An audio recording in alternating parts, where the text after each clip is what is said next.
This is project 2, video number 2, the one in which I type up the actual code, write the code for the function that we're generating. So start off with a function statement.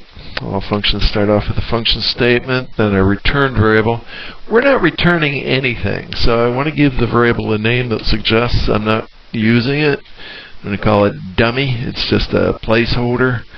And then the function name, this is supposed to make a graph of position versus time. I'll say plot XVT. That'll probably be good enough. And then it takes two arguments. The initial velocity, I'll call that V0, and the acceleration. And one is supposed to be positive and the other negative. Then I go hit enter twice and go end, so I don't forget to type the end of the function in, and tab over indent to make it a little bit easier for people to read what's going on. Now let's take a look at what we had for this one. Take the arguments, so like I already established that it's got those two arguments, and call it V0 and A. Use equation 1 to calculate t-stop, the time when V is equal to 0. So Ts is just minus V0 over A. It's surprising how simple that turned out. Ts equals minus V0 slash A. Put a semicolon after that. If I think there might be a mistake in there and I want to see what the value is, I'll take the semicolon off and run it without the semicolon. But I need the semicolon off by the end, and I'm pretty confident that I got that right. So you take it off for debugging. Leave it off if you think you need to check it first, but that one's so easy I don't think we need to check it. So then create a times array of 100 values from 0 to TS using linspace. So times equals linspace 0 up to T sub TS, and I'll try 100 values. Remember, that was going to be a trial value for the number of values, 100. Alright, then what? Use equation 2 to calculate xvals. So it's V0 times the times plus 1/2 A times the times squared. Let's make sure I got V0t plus 1/2 AT squared. Yep, that looks perfect. And then plot. So let's see if I can remember what to type in there. The position xvals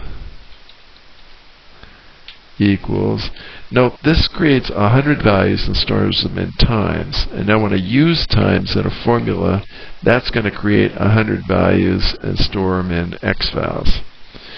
So what I have, V0 times plus 1/2 times A times squared.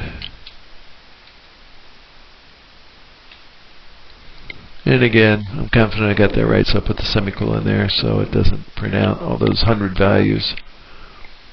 And just looking at it to make sure I got it right. And then presumably all we have to do is plot. And it's plot x comma y if I want to plot y versus x. So times is what I want to plot along the x-axis, and xvals is what I want to plot along the y-axis. Doesn't matter whether I include a semicolon there or not. It doesn't print anything out anyway.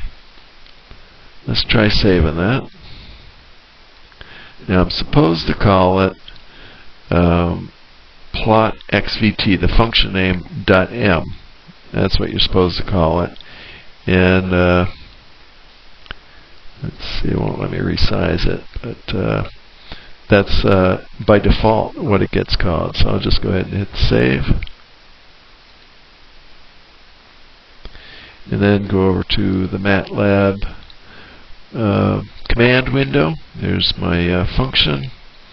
You go plot xvt. I think I'll try it with a car that's moving at 20 meters per second at time 0 and has an acceleration of -2 meters per second squared. And let's see, I got m power square matrix. So this is where I get to tell you something else. This array is considered a matrix. In our case, it's a 1 by 100 matrix. It's a matrix of 100 values all in one row, 100 columns. And MATLAB stands for Matrix Laboratory, so it treats everything as a matrix by default. So it's trying to square this matrix, and you can't square a matrix that's got that form. It's got to be a square matrix, actually, like 100 by 100 to be able to square it. And we don't want the matrix squared. What we want is each element squared, and then the result gets assigned to x values. To square something on an element by element basis, you put a dot in front of it. If you want to multiply two arrays together on an element by element basis, you would put a dot star. In our case, A is just a constant value, not a matrix. 1/2 is just a constant value. If you just multiply a constant value times a matrix, then you don't need to do it on an element by element basis. So I think this is the only place where there's that kind of problem. Over here, we've just got a constant times a matrix times this array of values, so it does that, multiplies each element of the array by the constant anyway, so we don't need to make that a dot star. But that's the issue. When you have an operator and their matrices, if you want it to be done on an element by element basis, it's dot and then the operator. So it would be a dot slash, for instance, if 1 and 2 were both arrays, but they're just numbers, so we don't need the dot. If you put the dot, it doesn't hurt, but I think it's easier to read without the dot and then put the dot in where you need it. That's my tactic anyway. So let's save that. Try running it. I'll just hit the up arrow that caused the last thing I typed in back, and then hit the enter key. This time it ran it and produced a graph. And let's see if the graph makes sense. Looks like it went about 9 meters. It started out with a positive slope, and it had a positive velocity. Remember, this is position versus time, so the slope of it is the velocity. That's good. Went down, looks like it's horizontal at the very end, just becomes horizontal at the very end. I think that might actually be, it looks like it's blue in there, so it's getting closer and closer. And then, so this actually runs 10 seconds. If I calculate that minus V over A for the values I use, that would be a minus 20 divided by a minus 2. That's just 2 into 20. That would be 10 seconds, so it should take it 10 seconds. And I should be able to calculate that maybe in my head. 1/2 V0t, so that's 20 times 10 seconds, which would be 200 minus the 1/2 AT squared. So that's plus a 1/2 AT squared. So that's going to be a minus 1 times 100. Yeah, minus a half times 2 is just the 1, and then times the 10 squared is 100. So I had something minus 100, and I forget what that was. It was 200 minus 100, so I'm expecting it to go 100. So let's take another look at that figure. Oh yeah, it went a distance of 100. So this is the distance over here, and this is the time. So in 10 seconds, it went 100 meters. So that checks. It's curved down, which means it has negative acceleration. Let's check. And say, oops, run the same thing again this time. Let's say -10. So it's backing up, but it's got a positive acceleration.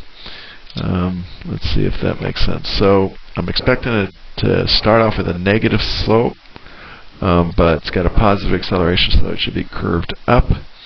And so it's going to be going down, but curved up is the idea, and then horizontal at the end. So starting at 0, we get a negative slope there, that's good, and then it is going down, and it's curved up, and it comes into 0 at 10 seconds. Interestingly, again, it takes 10 seconds. I guess the negative of -10 divided by 1 is indeed 10, so by chance I picked another one. I wanted to pick numbers that I could check out in my head pretty easily. But yeah, the code seems to be doing what it's supposed to be doing. So now all we have to do is write the title for the graph, the axis titles, and do the documentation for the code. But I'll save that for video number 3. I'll call that a wrap for Project 2, video number 2.